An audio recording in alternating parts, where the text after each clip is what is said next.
Hey CB Learn. In this tutorial, I'm going to show you how to use an assignment template. So it doesn't matter which course, but in many of the courses that I teach, I use Google Docs or Google Slideshow templates for your assignments so that you just have to make a copy of it, add your work, which is usually an image, and then upload it into the assignment box. So in this case, this is for a grade 7 CTF course. So this is the assignment description, and then there is a link here for the assignment template. So what I'm going to do is I'm going to click on that link. It will then ask me if I want to make a copy. I've created it so that it forces you to make this copy. So that's great. You make the copy,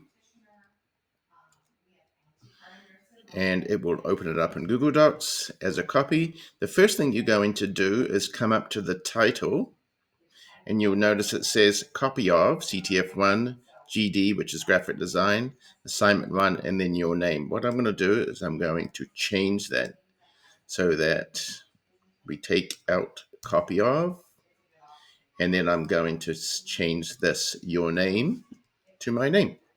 So I'm just going to say Steve Clark, and I always do those typos, so I'm just going to fix them. Okay, and I can click enter, and now I have named that file appropriately. And then in here, you can see that in this assignment template, I've actually highlighted the things that you need to write, and then you're going to be adding images. So you're going to write your name here.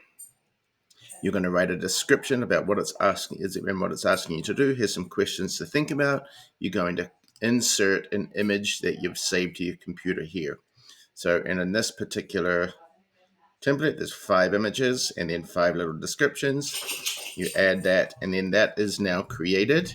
Once you save it, then you just will be going to find this file when you upload it into D2L.